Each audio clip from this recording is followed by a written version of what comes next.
welcome back to another episode of Korb's Kitchen. And back with us, one of our regulars, Miss Abigail. Korb. So on her collar. So, this is a lovely episode 22, believe it or not. Two little ducks. Two little ducks, quack, quack, quack. Two little pups, bark, bark, bark.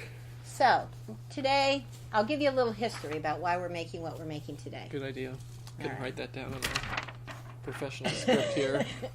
Just in case you're all dying to know, which I'm sure you are. Come on. Audience. Come on. Audience as well. Come on. Yeah.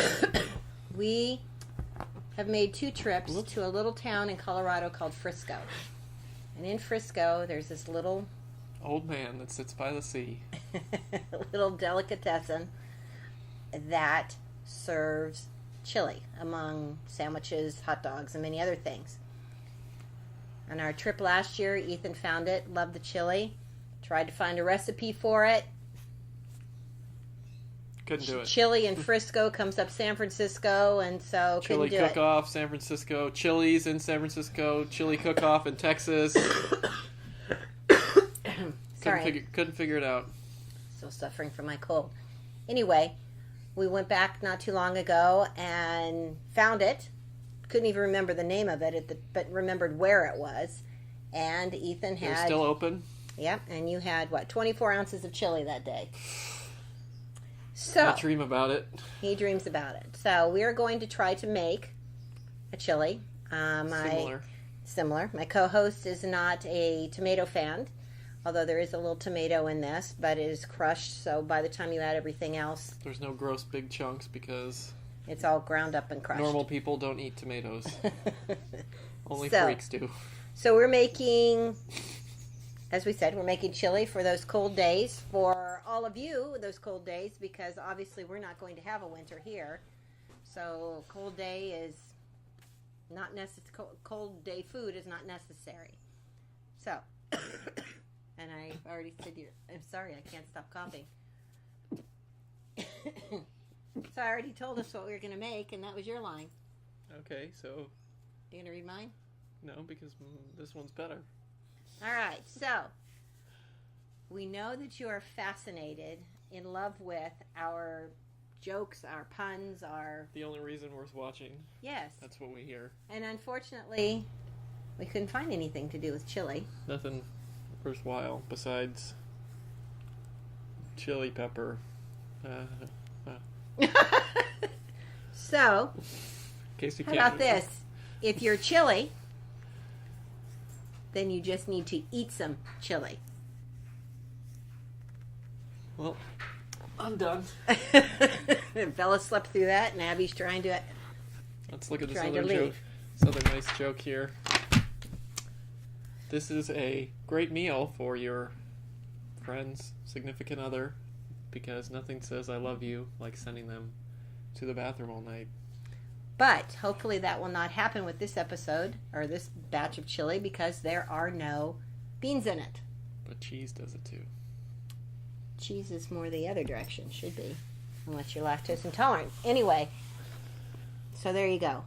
More than you ever wanted to know about chili or bathroom habits or anything else. All right, let's hear it, lady. So, what do you got for us? The recipe is on my iPad.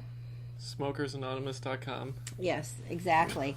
And this is Meat Lovers Chili, which we've kind of decided was maybe... the best option. Yeah, but looking at the chili as in-depth as we could when we were in Frisco, the gentleman wouldn't share his recipe with us. Yeah. All he said was no beans. No beans. But that doesn't help us, really, because we could figure that out by eating it. By eating it, exactly. So this chili's got 3 different meats in it. We've got a pound of hamburger, a pound of Italian sausage, and a pound of pork sausage. But the 3 are up to you. Right. I guess you can do bison, you can do venison, you can do whatever you want to do. Chuck, turkey. Whatever. Anyway, this is what we're going to follow the recipe and see what we come up with. You start off with, I don't use oil, so I replace it with butter. So we take the butter, and you're going to add your butter and your onion and your garlic, and you're going to saute those till they're soft, translucent in appearance, they always say. Remove those from the pan. Cook one of the meats, chopping it up as small as possible. the pieces, removing it, doing each one of the meats until you get all 3 of them done. And then you're going to put them back into the pan along with the onions and the garlic. We have, believe it or not, I am not a drinker. Anybody who knows me knows I'm not a drinker. But I do use it in cooking, in recipes, because it cooks off and it leaves the taste. So this calls for beer.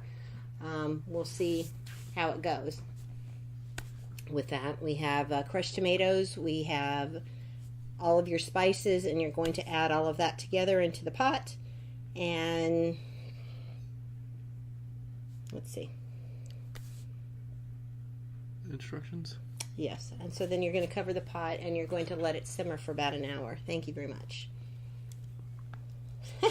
There you go. You're going to bring, you'll put all of your ingredients back into the pan, stir well, and bring to a simmer. And then you're going to turn down the heat, cover the pot, and simmer for an hour, stirring occasionally. And after an hour, you're going to taste it and see if it's good or not. Yeah. Hot see enough. if it's where you want it to be. Then you can adjust, add any more of the seasonings that you feel that you need to. My family likes it very hot, so they're going to have to do that afterwards because I can't eat it that way. This recipe has beans in it, but I'm not going to add them. And then also calls for chili. So at that time, you're going to add the chilies. It also calls for 1/4 cup of masa harina with you take the masa harina in 1/4 cup of water. Now that's actually what you use when you're making tamales. I didn't buy that because the smallest amount I could find was 5 pounds. And I wasn't quite sure what we were going to do with that, and not knowing how to make tamales, although I guess that could have been a recipe for another day. Yeah, disaster for the next week. You can use cornstarch instead. And you're going to stir it into the chili just to thicken it up a little bit so it's not so soupy.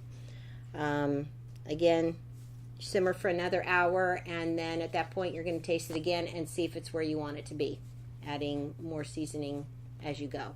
I'm sure I will have lots of things on the table for my family to add to it to spice it up, but then you can top it with whatever you want: bacon, cheese, sour cream, onions, what else, guacamole, whatever you want to add to it. So anyway, this is Korb's kitchen. It's also Korb's dinner. And Korb's first. And Korb's first. So we will see how it goes. All right, we're back. After several hours of simmer and stirring. A rolling boil. And adding and simmering again, we're back with a taste test of our chili. Picture of it will be on the thumbnail website so that you can see. So, would you like to try?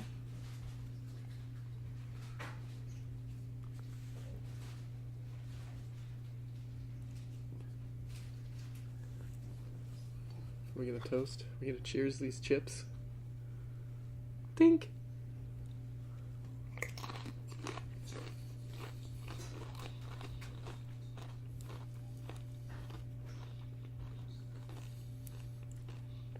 So, verdict